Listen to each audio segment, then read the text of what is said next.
If the Lord does not build the house, in vain will its builders labor. Whenever we look to the interest of our neighbors or the community and serve them, we are, in a sense, God's own co-workers. Let us pray for His help through this celebration. My brothers and sisters, that God will bring this construction to successful completion, that His protection will keep those who work on it safe from injury. Let us now listen to the reading.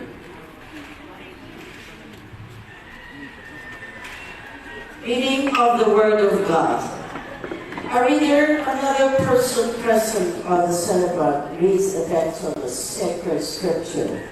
Brothers and sisters, listen to the words of the first letter of Paul to the Corinthians. You are God's building, for we are God's co-workers. You are God's building, according to the grace of God given to me.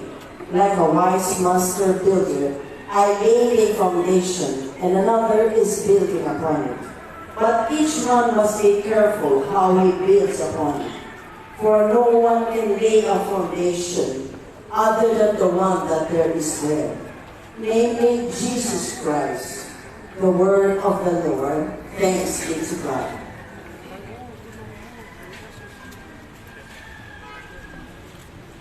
Brothers and sisters, let us ask God, our all-powerful Father, that the word we begin today will contribute to the building up of His kingdom and join us in faith and love to Christ, who is the cornerstone. Our response will be, Blessed be God forever. Lord God, You have given us the knowledge and power to become Your co-workers. Let us bless the Lord. Blessed be God forever. Through Your Son, You have chosen to build Your church upon solid rock. Let us bless the Lord. Through the Spirit of Your Son, You form us in the spiritual house where You make Your dwelling place. Let us bless the Lord.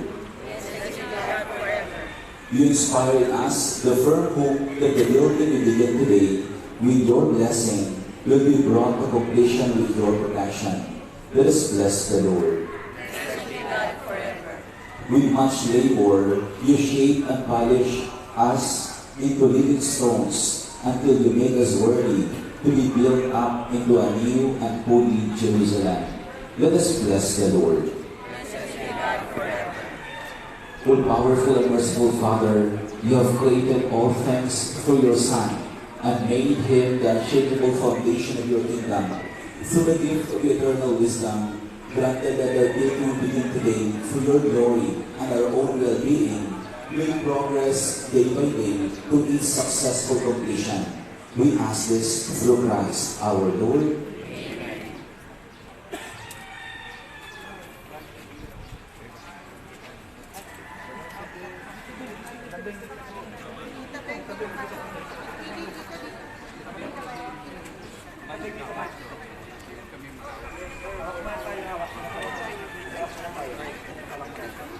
Hawak mo na tayo. Dito, Bing, hawak mo na. Great. Okay, ayan. Kung ito opportunity po yan, bago po ang ating official ribbon cutting. Okay, on my count, in 3, 2, 1. Congratulations po sa ating 16 million dito po sa barangay Don Bosco. Dito po tapos sa ating. As we forgive those who trespass against us, and lead us not into temptation, but deliver us from evil. Amen. Hail Mary, full of grace, the Lord is with you. Blessed are you amongst women, and blessed is the fruit of your womb, Jesus. Holy Mary, Mother of God, pray for us sinners, Now and the hour of our death. Amen. Glory be to the Father, and to the Son, and to the Holy Spirit, as it was in the beginning, now, and ever shall be, world without end. Amen. Our Father who art in heaven, hallowed be thy name. Thy kingdom come, thy will be done on earth as it is in heaven. Give us this day our daily bread, and forgive us our trespasses, as we forgive those who trespass against us. And lead us not into temptation, but deliver us from evil. Amen. Hail Mary, full of grace, the Lord is with you. Blessed are you among women, and blessed is the fruit of your womb, Jesus. Holy Mary, Mother of God, pray for us sinners, now and at the hour of our death. Amen. Glory be to the Father, and to the Son, and to the Holy Spirit. As as it was in the beginning, is now, and ever shall be, world without end. Amen. Our Father who art in heaven, hallowed be thy name. Thy kingdom come, thy will be done on earth as it is in heaven. We are really right to forgive us souls, as we forgive those who trespass against us. Lead us into the depths, but deliver us from evil. Amen. Hail Mary, full of grace, the Lord is with you. Blessed are you among women, blessed is the fruit of your womb, Jesus. Holy Mary, Mother of God, pray for us sinners now and the hour of our death. Amen. Lord be to the Father, and to the Son, and to the Holy Spirit. As it was in the beginning, is now, and ever shall be, world without end. Our Amen. Father who art in heaven, hallowed be thy name. Thy kingdom come, thy will be done on earth as it is in heaven. Give us this day our daily bread, and forgive us our trespasses, as we forgive those who trespass against us. And lead us not into temptation, but deliver us from evil. Hail Mary, full of grace, the Lord is with you. Blessed are you among women, blessed is the fruit of your womb, Jesus. Holy Mary, Mother of God, pray for us sinners now and at the hour of our death. Amen. Glory be to the Father, and to the Son, and to the Holy Spirit, as it was in the beginning, is now, and ever shall be, world without end. Nandito po si Kagawad JB Balikanta, palapahan po natin. Kagawad Jonas Maglaya. Nandito rin po ang ating SK Chairwoman na si SK Chairwoman Kim Bonsol. Palapahan po natin. Ang ating Kagawad Mark Navarro, palapahan po natin. Kagawad Rinalda Orda, nandito rin po, palapahan po natin. Ating Federation President na si Kuya Ed Del Rosario. Ang ating Federation Vice President, Kuya June Hernandez. Ang ating Annex 35 President, si Kagawad Ricky Medayo. Ang ating Presidente sa Scienceville at Presidente ng ating Senior Citizen, Kuya Jerud Villaluz. Ang ating Presidente sa El Dorado, Kuya Efren Ramirez. Ang ating Presidente sa Malacanang, Kagawad Josie Jacob. Palapahan po natin. At siyempre, ang butihing may bahay ng nasirang si Kapitan June Verata na si Ma'am Eveline Verata. Nandito rin po ang ating PCP 6, si Sherwin Amaba. Palapahan po natin siya. At siyempre, ang Presidente dito po na magaling mag-tennis. Champion, 7 years in a row, na si Kuya Ian Alvarado. Palapahan po natin. Ang ating Vice President na si Kuya Rohan Feliciano. Palapahan po natin. At nandito rin po si SK Kagawad Chino Liu. Palapahan po natin. At siyempre ang ating mga department heads. Palapahan po natin ang ating mga department heads. At higit sa lahat ang ating mga konsehal. Sila po ay importante sa paggagawa po ng mga city ordinances at city resolution. Kung wala po sila, ay wala po tayong mapapasang batas na ordinance at resolution at hindi po mapapasa ang ating annual investment plan, ang ating budget every year kung wala po ang approval ng Sangguniang Panglunsod. Ang dati pong Vice Mayor at ngayon po ay konsehal, nakasama ko po ito ng mahabang panahon nung ako po ay konsehal, nung ako po ay congressman, napakasipag na Vice Mayor at konsehal at papasalamat po tayo sa kanyang nasirang ama na si Congressman Roy Rogoles dahil siya po ang unang nagpagawa po nito. Palapahan po natin si Congressman Roy Rogoles at in-renovate po natin kasama po si Konsehal Rico ang replace and covered roofing po ng ating ceiling para po maging mas updated, mas maayos ang ating Coliseum 48, Vice Mayor Konsehal Rico Roles. Siyempre, kasama po natin ang ninang ng bayan at 30 dekada na po nanunungkulan bilang public servant sa ating lungsod ng Parañaque at hanggang ngayon siya po ay dalaga pa rin. Dahil po, ang napangasawa niya po, ang taong bayan. Dahil mahal po niya ang mga taga Parañaque, particular po sa pangalawang distrito. Si Binibining Konsehala Beng Amaral. Palapahan po.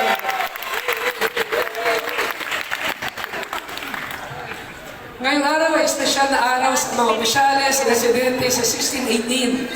Dahil finally, naayos na rin po ang roofing ng ating Coliseum 48. Malaking bagay po ito sa ating mga residente, lalo na sa ating mga kabataan.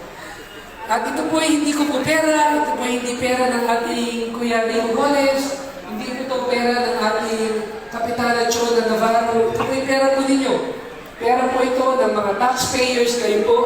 Kami lang po ay nagsilbing instrumento para bumaba po ang proyekto, ang budget, going to the local government sa lungsod ng Parañaque, binaba po sa ating 1618 Barangay Don Bosco. At patuloy po tayo bababa ang mga proyekto at programa dito po sa Barangay Don Bosco. Katuwang po ang ating mga konsehal, Kapitan Chona Navarro. Palapakan po natin. Mag-update lang po tayo ng mga bagong impormasyon na dapat po malaman ng ating mga residente. Una-una, sino po ba ang mga senior citizens po dito? Ayan, meron po. By next year, sa tulong po ng Sangguniang Panglunsod, sila Vice Mayor Conchal Rico, Conchal Ben Amorao, sila po yung gagawa ng isang city ordinance, kung saan kasama po si Conchal Pablo Paulo Olivares, kung saan itataas po ang ating increase, ang ating allowances sa ating birthday at Christmas cash bills. Yan, for next year, 2024. Ang dati po ngayon, nare-receive po ninyo na birthday at Christmas na 500 at 500. By January, magdodoble po ito, 1,000 na po sa birthday, 1,000 sa Christmas.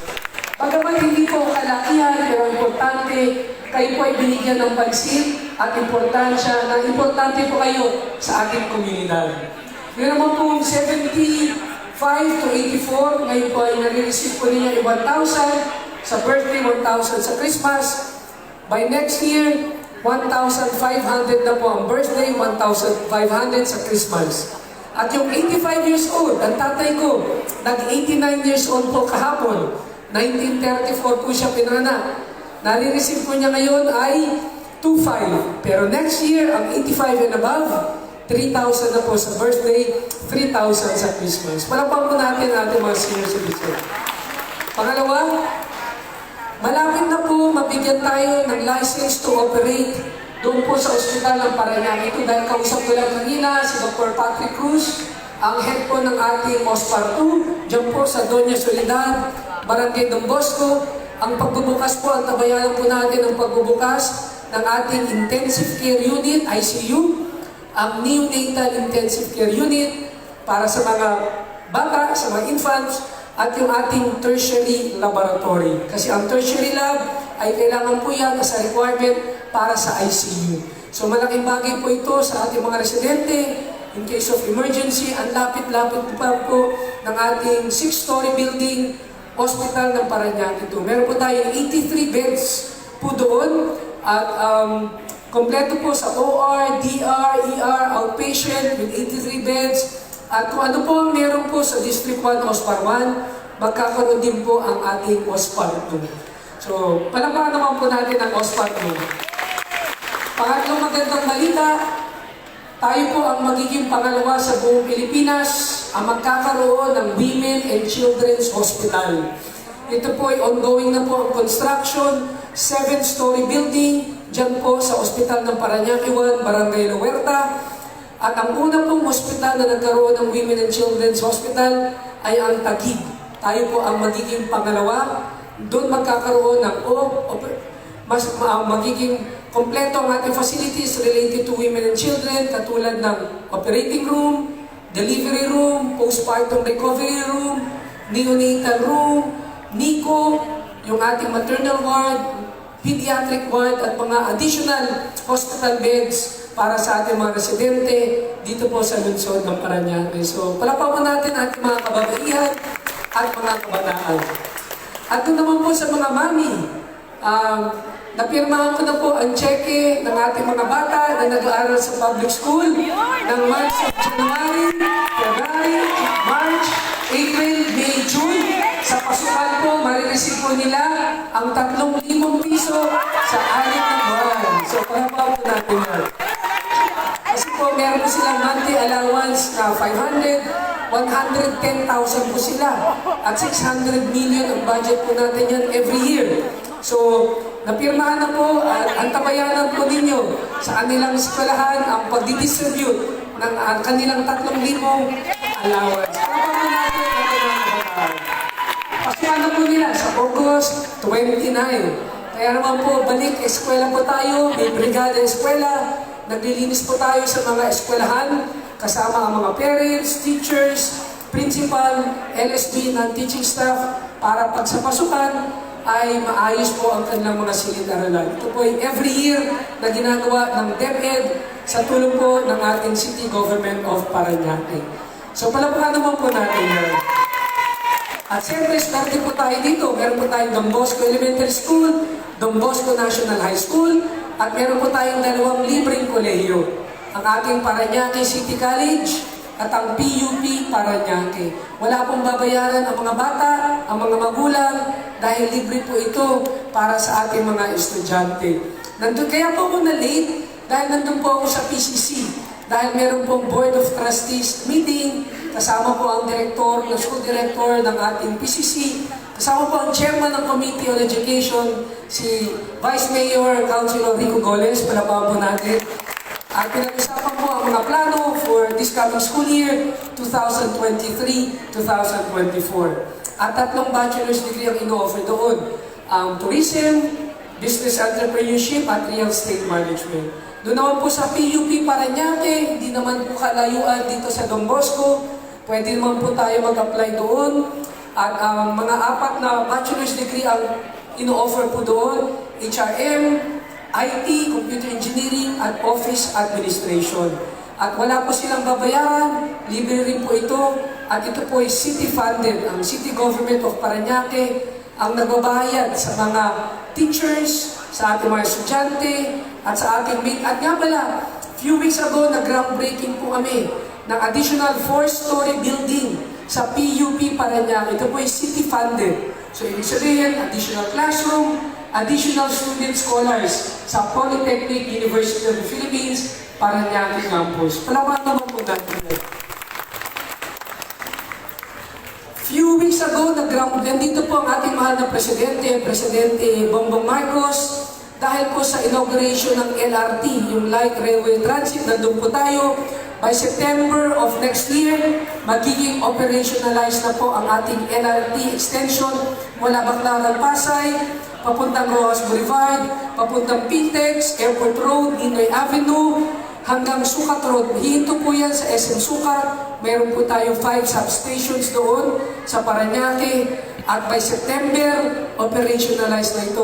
Maganda po ito para sa ating mga commuters dahil mas mabilis na ang ating mga sasakyan papunta na pong Caloocan, hanggang Baclaran, hanggang SM Sucat. Pero ito po i-extend mula SM Sucat hanggang Las Piñas, hanggang Bacoor. Pero hanggang 2027 pa po yun. Pero yung hanggang SM Sucat, by next year, operationalized na po yan. At mismo si Presidente Marcos ang nandito para inaugurate ang ating LRT. Palapakan po natin ang ating mahal na Presidente. Muli, sa pagtatapos, gusto ko magpasalamat sa ating Presidente sa 1618, si Kuya Ian, ating Vice President, Kuya Roan, ang ating Kapitana, na si Kapitana Chon, ang ating mga konsyahal, Konsyala Beng, Konsyala Rico, sa tulong-tulong po.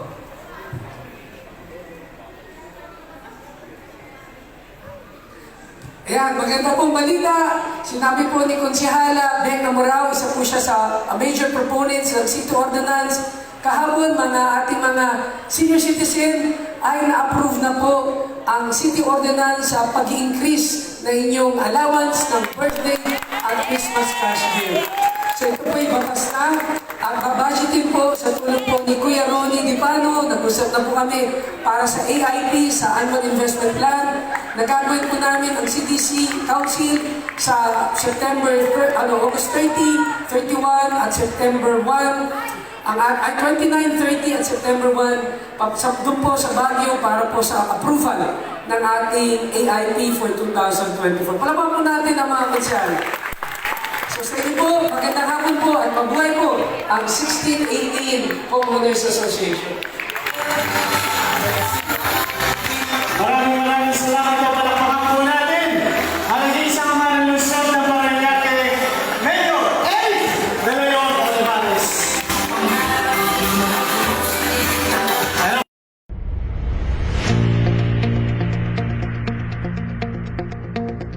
Magandang araw po sa ating lahat.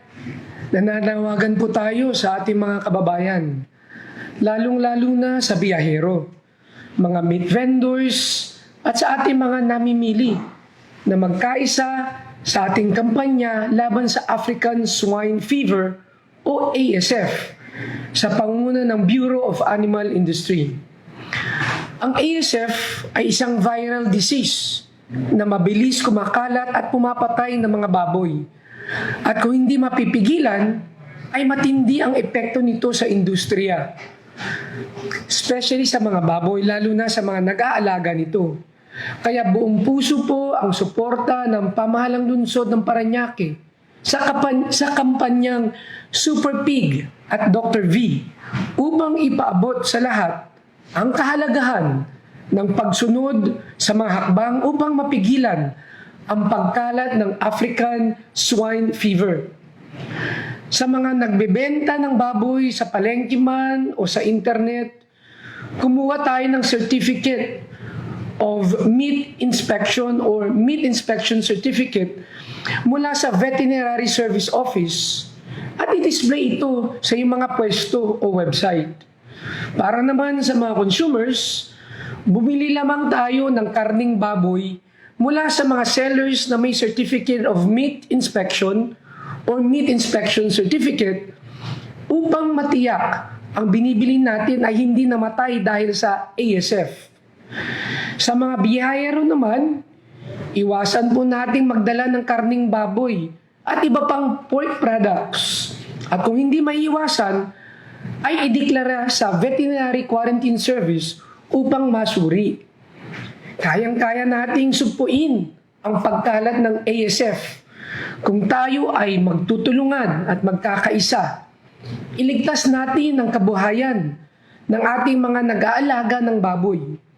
Upang sa ganun, ay matiyak nating meron din tayong mabibili at abot kaya ang presyo ng karning baboy sa mga pamilihan. Muli po, nananawagan tayong magkaisa ang lahat sa kampanya laban sa African Swine Fever. Maraming salamat po.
also the song, if the Lord does not build the house, in vain do its builders labor. Whenever we look to the interest of our neighbors or the community and serve them, we are, in a sense, also the song.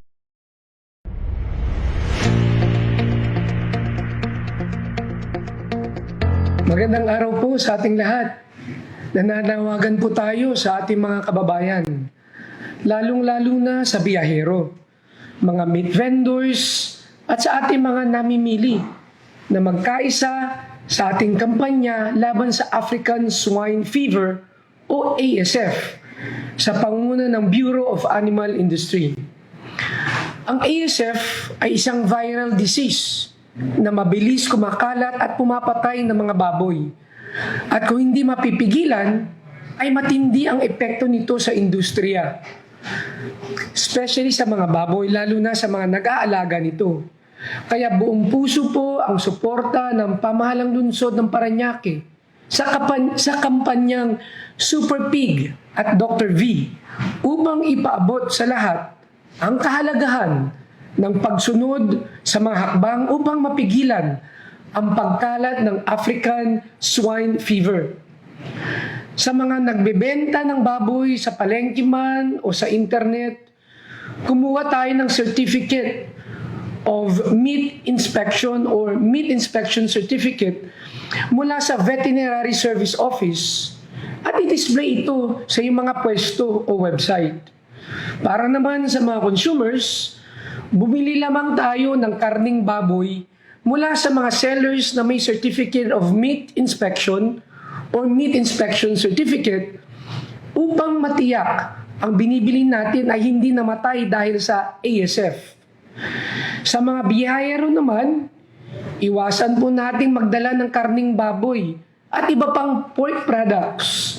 At kung hindi maiiwasan, ay ideklara sa Veterinary Quarantine Service upang masuri.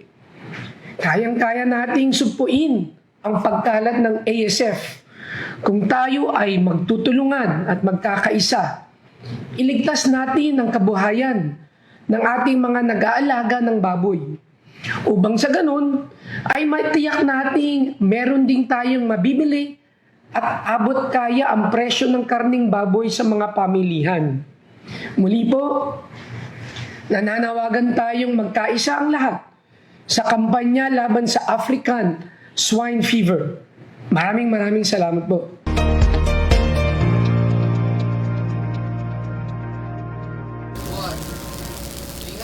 Ayan, so ang ating pong ang ating pong naunang video galing po yan sa kaganapan dyan po sa lugar ng Don Bosco kanina lamang, at ang ating pong patalasta siyempre galing pa rin po sa Office of the Mayor na ito pong si Mayor Eric Olivares. Opo, doon po sa ating mga kaibigan Luzon, Visayas at Mindanao, kumusta po kayo? Opo, so ngayon po ay Biyernes at batid po natin na talaga namang kanina dyan po sa lugar ng Better Living, dyan po sa Don Bosco, grabe po yung traffic. So halos hindi na po tumatakbo yung mga sasakyan. Paano kaya magagawa ng paraan yan? Talaga naman na mula po dito sa lugar ng Kaingin, Monwok, going to Dunya Solidao, down to Better Living, down to, diretso po doon sa expressway, grabe. Hindi na po makagalaw yung pong ating mga sasakyan naman.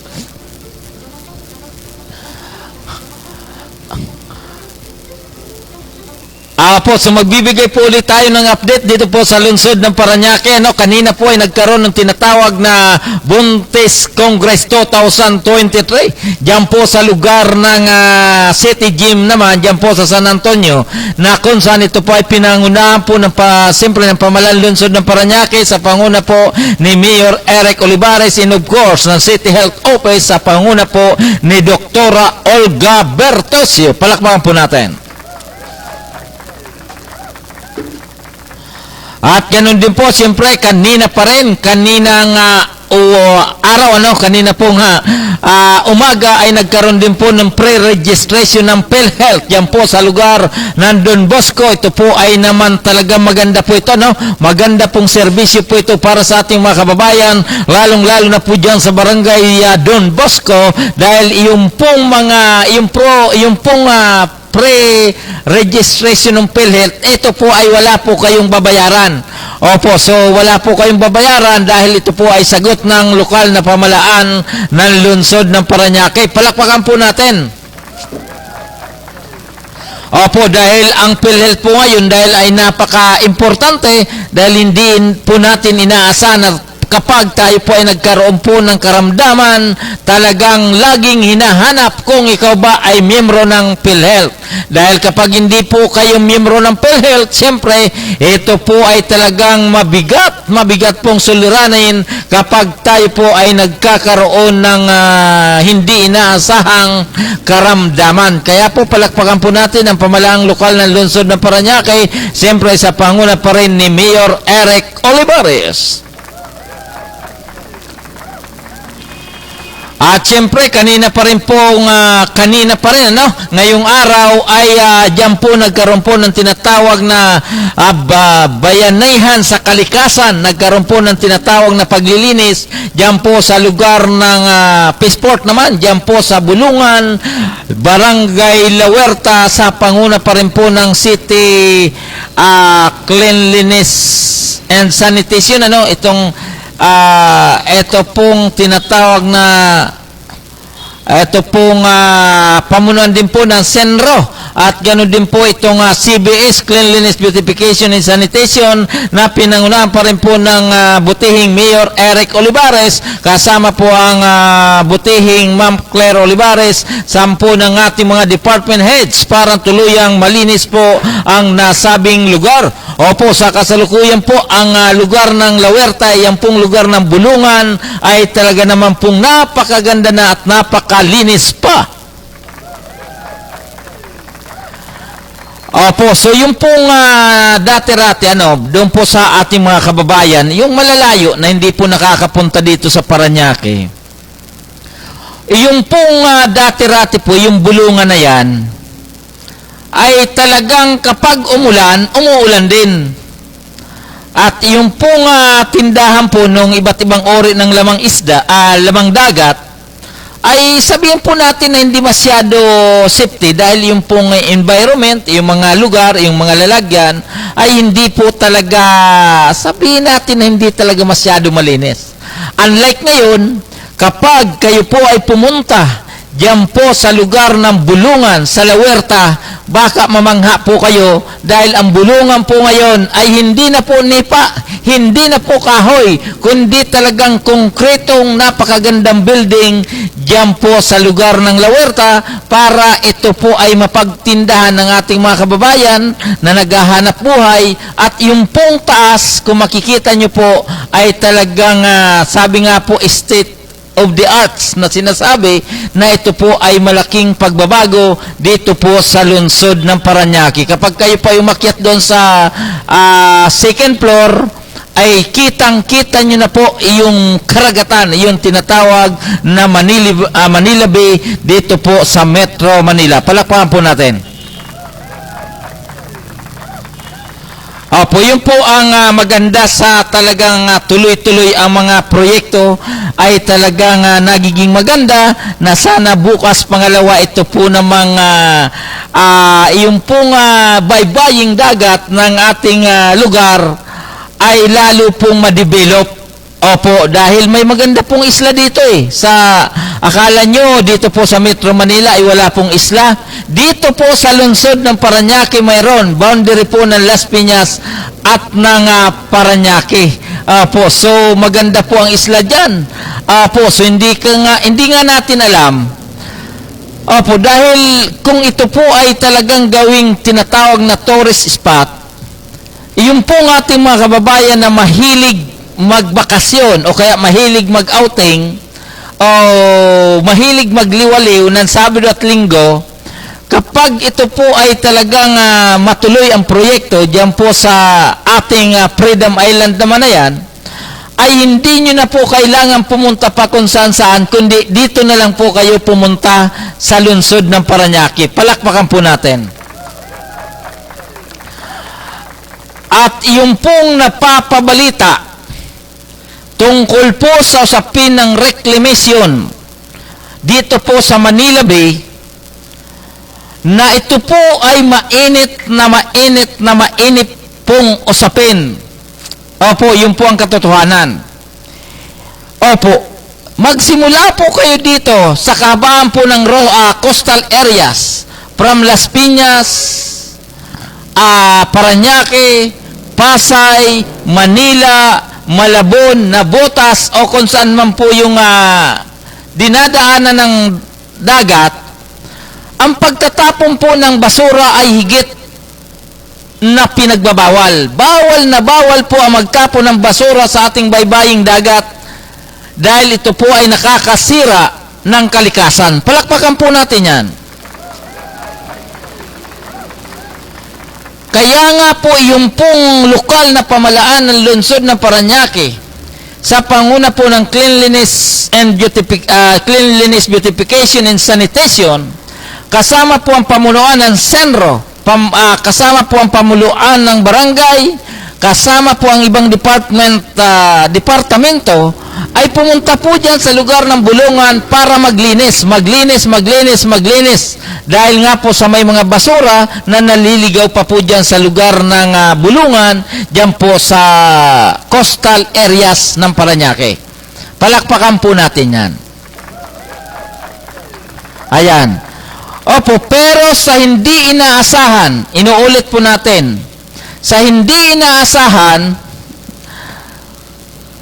pumutok ang usapin, diyan po sa usapin ng reclamation, diyan po sa Manila Bay. At ang mabigat po rito, gusto po natin ipalam sa ating mga kababayan, hindi 100 hektarya, hindi po 200 hektarya, kundi tila masigit pa doon. Opo, tayo naman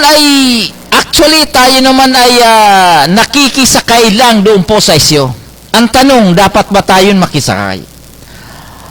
Ako po ay mas pinili ko na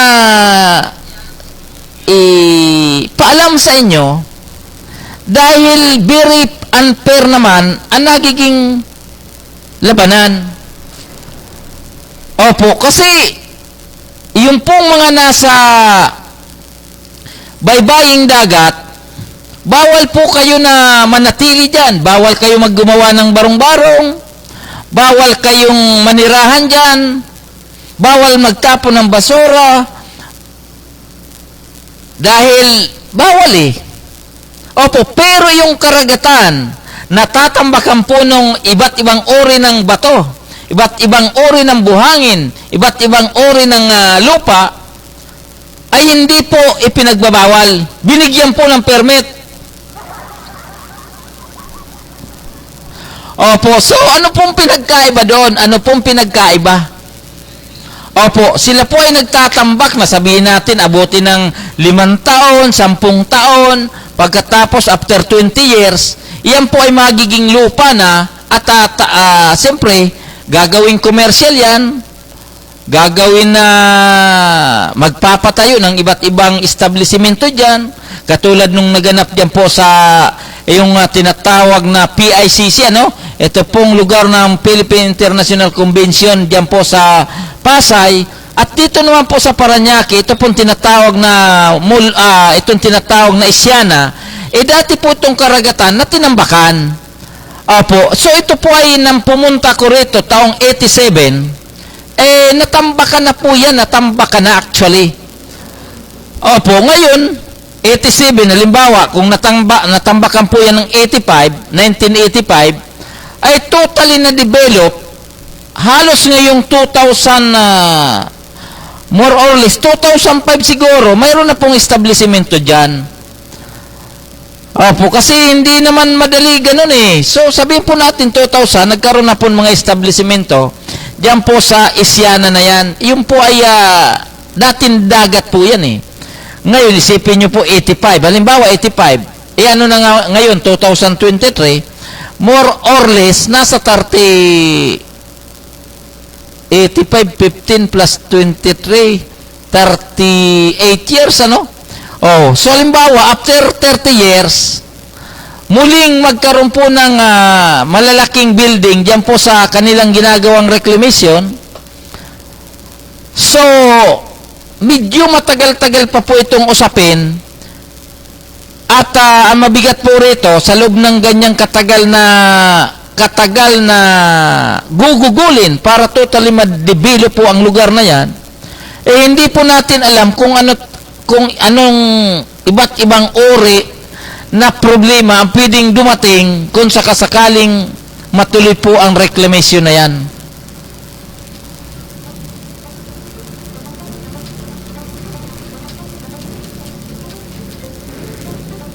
Opo, so sila naman talagang sabi nga po nila, sila po ay magagaling, matatalino, lahat-lahat. Ganun talaga di ba?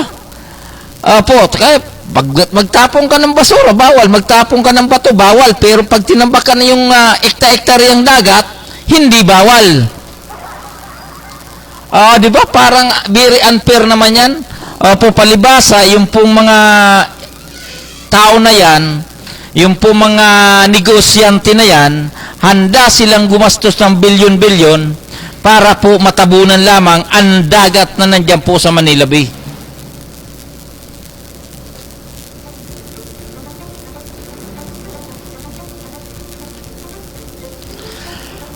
Di ba? So ganun po ang nagiging labanan. Kaya po doon po sa ating mga kababayan, tama po ang sinasabi natin, na marami pong nagiging legal kapag pera na po ang pinapairal.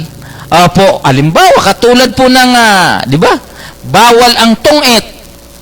Bawal ang karakross. Bawal naman talaga. Bawal ang bingo. Kapag matsimpuhan ka, minsan, bawal na. Kinukumpis ka na po yung bingo. Bawal ang tupada. Di ba? Bawal yung tupada sa tabi-tabi. Pero kapag ito ay nakuhaan na ng lisensya, kapag ito po ay legal na, so hindi na po bawal. So ganun din po sa sugal, di ba? Pag nagsugal po tayo sa bahay-bahay lamang, bawal. Huhulihin ka. Kapag doon po sa ibang lugar, bawal. Talaga as in bawal. Pero kapag doon po sa lugar ng kasino, hindi na po bawal ang sugal. Opo. At ang tayaan po doon, hindi po bari-bariya, kundi libo-libo, milyon-milyon pa. So, ganun ang nagiging labanan.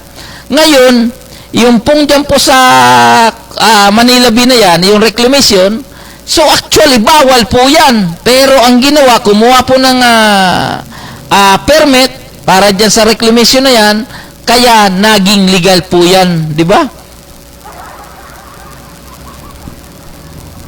Ano kaya magandang kukuha din tayo ng permit para yung mga illegal maging legal din. Ano kaya maganda? Yung po ating mga kaibigan na nasa Metro Manila, regards ko po kayo. At ganun din po yung ating kaibigan dito po sa lugar ng Kamanaba, no? Ito pong si Mr. yung kaibigan natin na si Fred Lopez, dyan po sa North Fairview. Ganun din po si Charlie Soriano, dyan po sa Malabon. At yung pong isang kaibigan pala natin sa Caloocan, si kasamang Ronald Piña, no? Matagal-tagal nang hindi tayo nagkikita. Sana minsan tayo po ay magkita uli dito sa Makati, Paranaque, o kaya puntang kita dyan sa lugar na Malabon. Regards ko po kayo.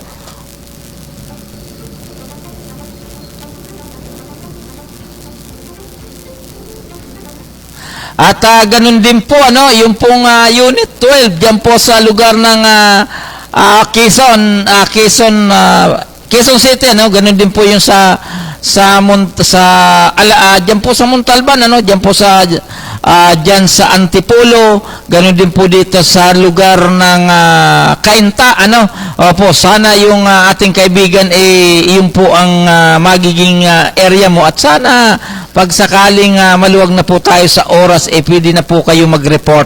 Opo, dahil sabi nga po ng ating mga kaibigan, Tayo naman po ay nag-training, nagkaroon ng orientation seminar para sa reporting. Sana makapag-report na kayo.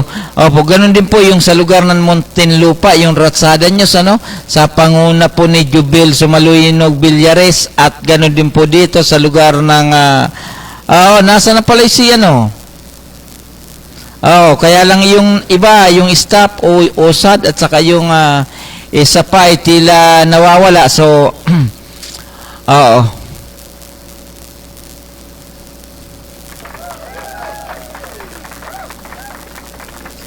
Opo, so yun po siguro, hindi na muna natin dahil Biyernes ngayon, lalong-lalo na po.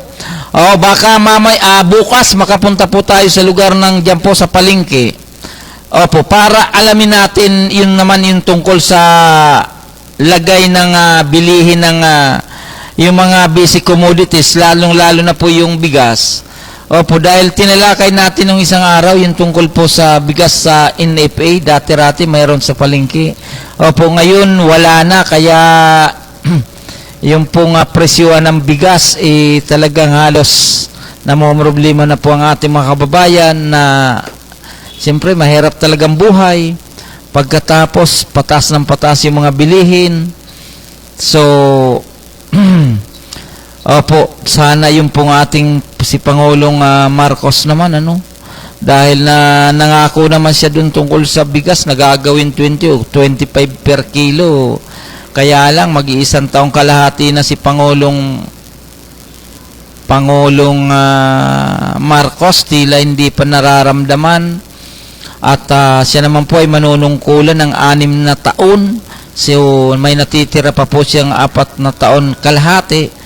Sana pagpasok ng 2024 maramdaman na po ng ating mga magsasaka yung tulong na sinasabi. Opo, dahil dami-daming pera ng ating mga kababayan, yung mga multi-billionaire. Lalong-lalo na po yung tungkol po dyan sa may proyekto ng reclamation na yan. Sana i-convert nyo na lang muna siguro sa usapin ng agrikultura yung gawin yung business. Pwede ba yun?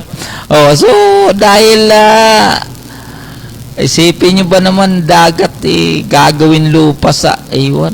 Samantalang napakarami pa naman ang lupain sa atin na puro lupa pa naman na pwedeng pagtamnan, pwedeng pagtayo ng tapos para yung agrikultura natin, yung mga katulad po ng palay, katulad po ng mga protas na yan, at saka yung mga gulay na yan, at saka yung karne, napakarami naman po tayong pwedeng pag-alagaan ng iba't ibang uri ng hayop. Pero ang problema natin tila sumasablay po tayo ng gusto. Nakakaano naman dahil siyempre ang dami-dami ng mga presidenteng dumaan, katulad nagsimula kay i-set aside na natin yung kay Pangulong Ferdinand Marcos Sr. Simula na lang kay Cory, tapos si Ramos, tapos Erap, tapos Gloria, tapos Noynoy, tapos Duterte. Ang tagal na pala, Tapos bumalik ang Marcos. 7 presidente na pala, Sipin nyo po yan, 42 years na. Dahil 6 na taon ng kanilang termino. 42 years na hanggang doon kay Pangulong Duterte. Tapos ngayon ang problema natin, pagkain, gasolina. Na magkaisa di ba? kampanya laban sa African Swine Fever. So lumalabas na Sa pangunguna ng hindi talaga nasolusyonan yung problema sa pagkain, sa pagtaas ng mga ng crudo na yan. At pumapatay ng mga Pero ang maganda, nasolusyonan nila yung paglalagay ng skyway at saka yung paglagay ng subway. especially sa mga baboy, lalo na sa Di ba? Napakaraming kalsada ang pinagawa. Doon po sila nag-focus dahil nga sa angat daw ang ekonomiya ng ating bansa. Daming mga super pig pampublikong proyekto na ginugol yung pera ng taong bayan. Nagsipagkanda utang-utang tayo para ipagawa yung mga kalsada na yan sa iba't ibang lugar ng Pilipinas. Opo, samantalang yung problema talaga na nung pa pinag-uusapan, pagkain, mga presyo ng mga bilihin, peace in order na yan, droga, ay hindi po talaga nagkaroon ng solusyon. Ano?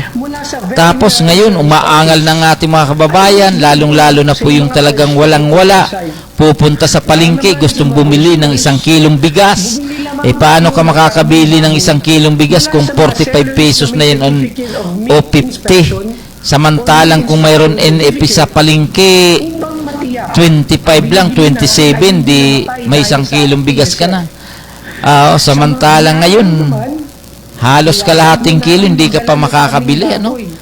Oo, talagang recycle lang po yung nagiging problema natin dahil sa pagkain na yan.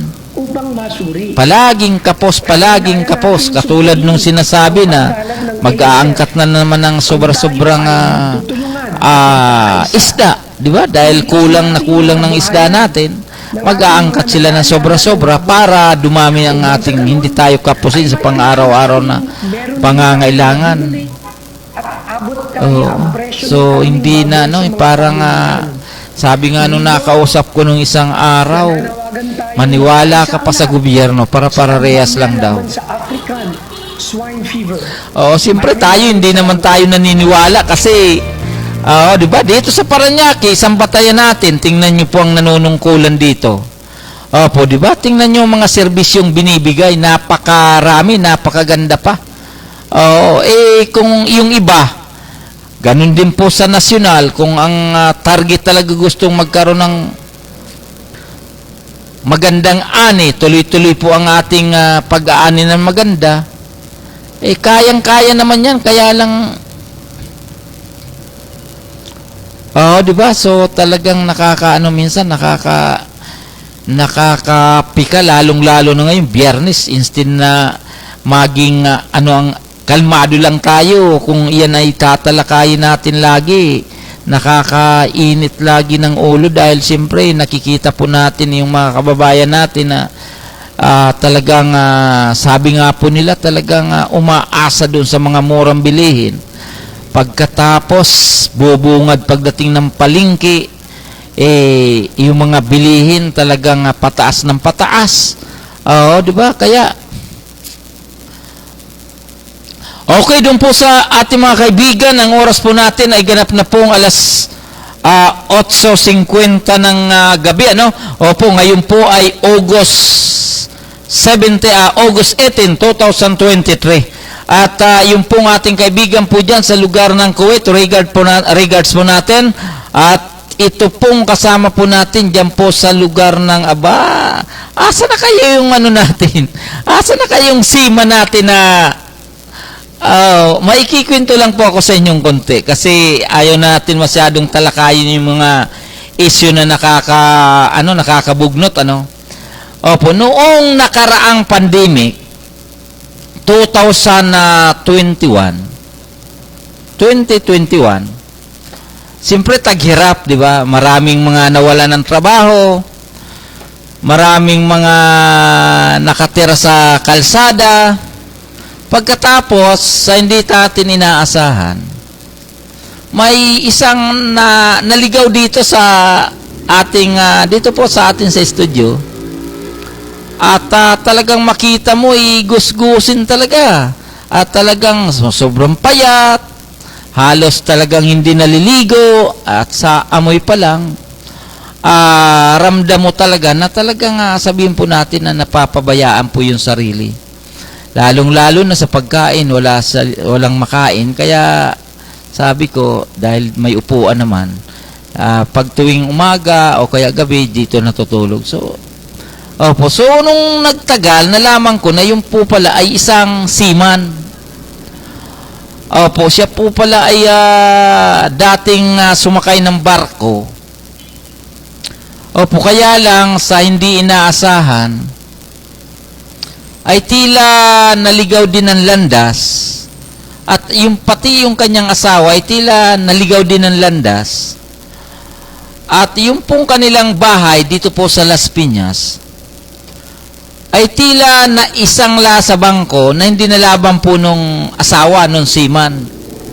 Hanggang sa hindi inaasahan, kinikwento ko lang sa inyo kasi hindi ko nga akalain na ganun ang naging kapalaran ng tao.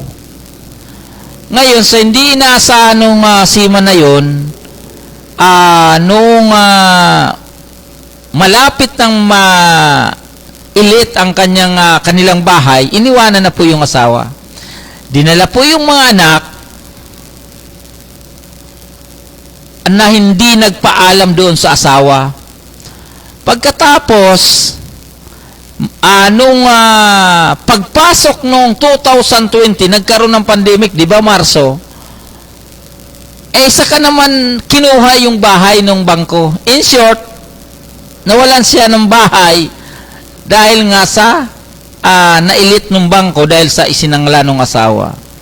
Opo, ngayon siya ay napilitan na tumira na lang po sa kalsada, sa sidecar, tapos sila po ay nag-iikot paminsan-minsan, namamasura. At siguro minsan talagang walang makuhaan na pagkain. So humina po yung humina yung kanyang resistensya, humina rin ang kanyang katawan at ang kanyang pag-iisip nagkaroon po ng Opo. So hindi po natin inaasahan, ganun na ikwentuhan lang natin. Nung pumasok, nung matagal-tagal siyang palaboy-laboy, 2021, pagdating ng 2021, December, di ba, pandemic pa noon, pagpasok ng December, sabi ko, total ganito, malapit nung mag-eleksyon, sabi ko, baka gusto mo ipasok. Naialok ko nga yung kaya hindi ko nababanggitin kung kaninong politiko ko naelok na tinanggihan kasi sabi niya, baka wala akong pampasweldo dyan, mahirap na. Tama naman. Ngayon, inalok ko po doon uli sa isang tumatakbong konsyal na ito pong si Tito Rene Aquino, diyan po sa lugar ng Munok nakatira. Palakpakan po natin si Tito Rene. Sabi ko, Tito Rene, may alaga po ako doon na baka pwedeng kailangan mo na maging kasama o katulong sa pangangampanya o kaya pagkakabit ng mga poster. So, kinausap ko po si Tito Rene. Tumatakbo po siyang konsyal noon. Sabi niya, kung gusto mo, total, kilala mo naman yan. Siyempre, tatanggapin ko dahil sa'yo. Siyempre, ako naman, yung tao, hindi ko lubos na kilala, pero naglakas loob din ako dahil sabi ko, para makasurvive man lang sa kanya sa pang-araw-araw na, kasi siyempre, hirap makapaligo, hirap magpalit ng damit, hirap din sa pagkain dahil minsan, hindi ko naman talaga namimintin yung umaga, tanghali, gabi na siya po ay pakainin dahil minsan wala talaga ako sa studio. Dinala ko po kay Tito Rene diyan po sa lugar ng Munok. Nung makita po ni Tito Rene yung tindig, dahil may magandang lalaki po siya, maganda po ang tindig niya. So tinanggap naman ni Tito Rene. So dahil may paaralan si Tito Rene dyan sa lugar ng Munok, ay ginawa niya po yung ginawa niyang tagabukas ng pinto. Pandemic pa po noon Tapos, minsan ginagawa niya pong tagawalis doon sa kanilang paaralan. At paminsan-minsan naman, isinasama doon sa pangangampanya, yung pag-house to house. Dahil malapit na po noon yung sabi nga, nagpaparamdaman na, mga January na yun, January, February. So, dahil nga po sa maganda naman yung tirahan, gumanda po ang kanyang katawan. Pati yung kanyang, siya in short, naka-recover na siya. Okay ng kanyang, yung set of mind, yung kanyang pag-iisip, naging established na Bumalik na po doon sa kanyang natural na pag-iisip. At yun nga, naging malusog siya. Sa pamagitan po yan ni Tito Rene ng Barangay Munok. Opo, ngayon, habang nangangampanya, kasagsagan ng eleksyon noon, may kumuntak sa kanya na isang kaibigan niya rin sa barko na baka gusto niya daw bumalik at sumakay ng barko. Opo. Ngayon, palibasa nga si brother rin at si Tito rin naman, may magandang puso. Ito po ay kanyang tinulungan every now and then na magre-report doon sa company, doon sa kanyang pag-applyan sa pagsakay uli ng barko, nakakakuha siya ng allowance. So, pagkatapos po ng eleksyon, hindi po inaasahan, in short, natapos na po yung eleksyon, natalo si Tito Rene. At ang kagandahan naman po doon, pagkatapos ng eleksyon, siguro June yun, siya po ay nakasakay na ng barko. Siya po ay nakasakay na muli ng barko. At ang kanya pong sinakyan ay international. So, isipin nyo po yan from walang-wala, palaboy na.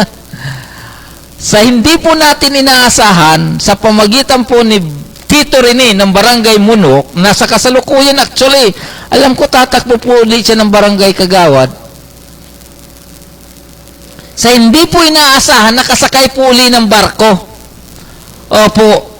So, within several months, kinontak po tayo dahil sabi niya, nakasakay na po siya ng barko. Tuwang-tuwa naman siya dahil siyempre sa hindi naasahan, nakala niya hindi na makakabalik. Opo, mga 2 or 3 bisis ako chinat na nasa barko siya, nasa ano siya ng barko, minsan nakadaong kanyang barko sa karamihan Europe yung biyahe. Opo, so yun po siguro mga August, September, October na nagko-contact sa akin. At alam ko kay Tito rin ganun din. Pero sa hindi natin inaasahan, umano po yung December, lumipas ng December, ngayon August at saka hindi na nagpaparamdam. Ano kaya pinangyari doon, so sana hindi naman po siya, sabihin natin, sana hindi na nagkaroon ng problema. Sana nakabalik siya po ng Pilipinas habang nang siya po ay sumakay ng barko. Opo, so in short, dahil po sa ginawang tulong ni Tito Rene ng Barangay Munok, ay siya po ay muling nanumbalik ang kanyang lakas at muli siyang nakasakay ng barko.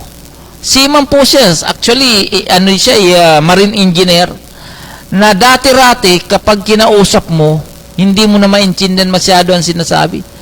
Kaya sabi ko talagang ang tao, kapag nasasagad sa problema, talagang nagiging down. Opo. Pero kapag may umaalalay talaga, may nakakabalik. Opo, nabanggit po natin ito dahil gusto po natin ipaalam na ngayon dito po sa Metro Manila, kahit sang kalsada dito po sa Metro Manila, marami po tayong makikita ng mga palaboy. Yung mga sabihin po natin na hindi talaga nila sinasadya na maging palaboy, kaya lang dahil sa takbo sa hirap ng buhay, yun po ang kanilang inaabot. Ngayon, napakarami naman pong programa ang ating gobyerno, lalong-lalo na po itong Department of Social Welfare and Development or DSWD. Opo, sana alam namin may programa tungkol diyan. Opo, pero bakit marami pa rin pong mga palaboy sa kalsada? So sinasabi nila sa barangay level yan. Sinasabi nila sa lokal na pamahalaan yan. Wala naman kaming pakialam kung sa barangay o sa pamalaan o lokal yan. Basta ang usapan dyan, mawala po yung mga palaboy sa kalsada na may pag-asa pa naman sana na gumaling o kaya manumbalik sa dati sa pamagitan ng tulong ng ating gobyerno. Yun lang naman ang target natin kung puro pa turo-turo, mabuti po yung kapulisan dati-rati, yung mga palaboy hinuli nila. Hindi naman nila sabi natin na hindi naman talaga nila yan obligasyon. Kaya ang ginawa, sinurrender sa barangay. Pagdating sa barangay, sabi niya, anuhin namin yan, wala kaming budget dyan. Di ba? Wala daw silang kasi hindi nga talaga madaling responsibilidad. Dahil pakakainin mo na umaga, tanghali, hapon, yung paliguan yan, etc. So, hindi talaga madali. So, in short, hindi kaya ng barangay. Oh, di ba? Hindi talaga kaya. So, sabihin natin, sa LGU na naman, lokal na pamalaan, kung tututukan po yan, kaya naman, kaya talaga. Kaya lang, kung tutukan, paano kung ang programa, padaplis-daplis lang, pakukumpla-compliance lang, at kung sabihin natin na may pansamantala silang holding center niyan, halimbawa, may budget ang isang holding center na 50 katao, na supposed to be nasa loob ng holding ay 50 katao na aalagaan every now and then, araw-araw sa loob ng 3 buwan o kaya 6 na buwan, ayaw naman nilang ganong karami ang kanilang hawakan, gusto nilang mga 10 lang. Opo, kasi siyempre, ang budget nga naman nila para sa 50 katao, kung 10 o 15 lang ang kanilang inaalagaan, ay di may sobra silang 35 katao para sa 35 kataong budget araw-araw. Di ba? So, may mga ganyang pangyayari na supposed to be, dapat, sana, hindi talaga, napakarami kasi tayong nakikita kaya nabanggit natin ito na sana bigyan naman pansin ng ating gobyerno ang ganitong problema. Opo, kasi tayo kung hindi tayo napunta sa media, wala naman tayong pakialam. Ang problema, napunta po tayo sa ganitong ganitong obligasyon na magbigay ng komento, magbigay ng impormasyon sa ating mga kababayan. Diba? So, pumunta ka sa mga pag tayo po ay pumunta sa mga syudad naman, sa mga munisipyo, syudad, pag maghanap ka doon sa mga pansamantalang lagayan ng mga yan, mayroon naman. Opo, kaya lang ang problema, yung services. Sabihin natin na mayroon pero kulang. Sabihin naman natin na hindi kulang pero ayaw magtanggap o ayaw mag-alaga ng mga taong palaboy. Yun po ang isa sa mga naging problema. Opo, dahil araw-araw marami po tayong nakikita kasi kaya mahirap hindi naman tayo gobyerno, hindi naman tayo public official. Di ba? So sana maging malinaw naman. Total tao kasi yan, mga tao naman yan, mga Pilipino din na kinapos lang doon sa pag-iisip. Kinapos sa kapalaran, kaya sila po ay napupunta diyan po sa mga kalsada. Opo, maraming di ba? Mahirap ng pero sana panawagan doon po sa ating mga kababayan mula po sa Department of Social Welfare and Development Office, DSWD, ganun din po sa City Social Welfare Development Office, o kaya doon po sa barangay level, tulong-tulong na po kayo na makapagtayo talaga ng isang center na sapat ang pag-aaruga o sapat na pwedeng paglagyan ng mga palaboy na yan. Opo. So, wag na po tayong direktahan na po tayo. Wala po kayong matinong shelter doon po sa mga taong nagkukulang sa kapalaran, nagkukulang sa pag-iisip na hanggang ngayon ay patuloy na palaboy sa mga pangunahing kalsada dito po sa Metro Manila.